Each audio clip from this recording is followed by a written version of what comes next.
People in Paris have taken to the streets to protest the pension law that was signed like a month or so ago. It still has yet to take effect, but they're still against it. Protesters are taking to the streets in France today, calling for salary increases and for President Emmanuel Macron to drop his plan to raise the retirement age. That's not going to happen. Last month, Macron signed a law to raise retirement age from 62 to 64. And these rioters have just gone completely nuts in the streets of Paris and across the country because he's trying to raise the retirement age, or he has now, to 64. Yeah, he's done it without the consent of the voters to raise the retirement age, uh, cutting their social security, and they're pissed about that. The way he's talking about these people is like they don't have the right to do what they're doing. Let's go right now to a very rainy Paris. We have NBC News chief foreign correspondent Richard Engel. Richard, so sorry to have you outside in the weather.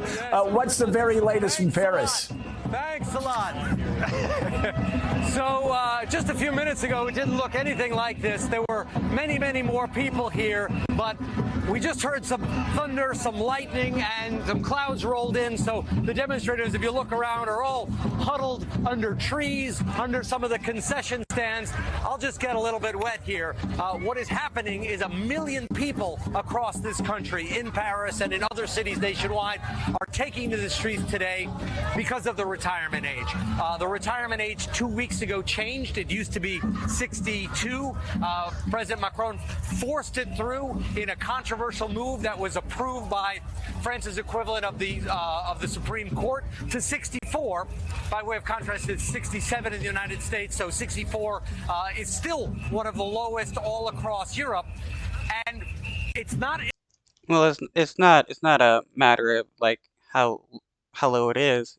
It's a matter that he did it without the consent of the workers. They don't want a raise in their retirement. They want it to where it was.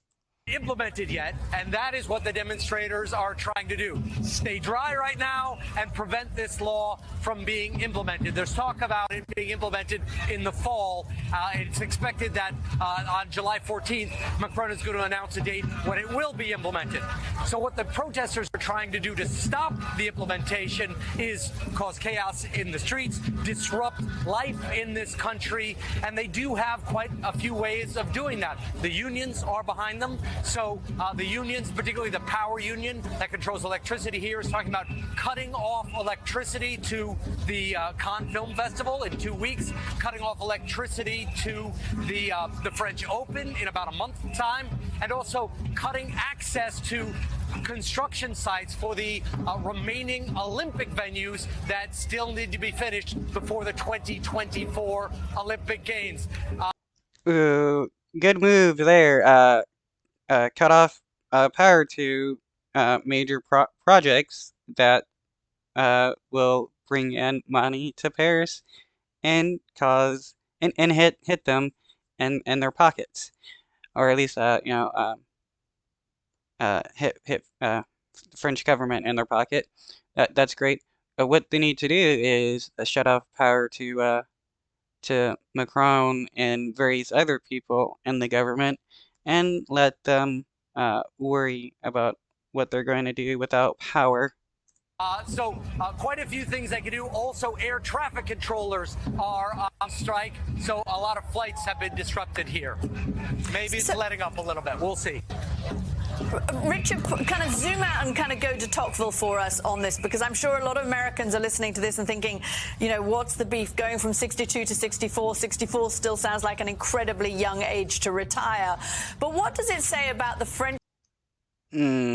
Well, some may be thinking that. I know others are, in support of the French people protesting over their retirements increasing, just like how there are a lot of Americans here that are upset that uh, Republicans and others want to increase our own retirement age.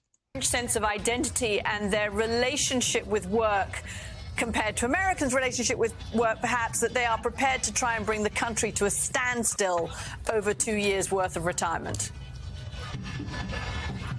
So what they fear is that this is a slippery slope. And in France, there is a national philosophy, a national mantra about the work-life balance.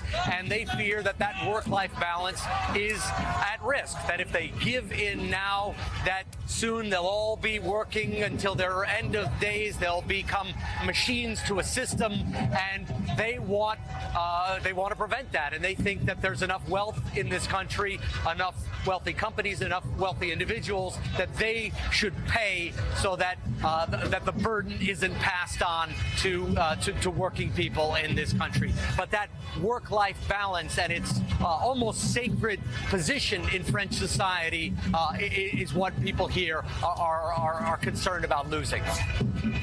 All right, NBC's Richard Engel, the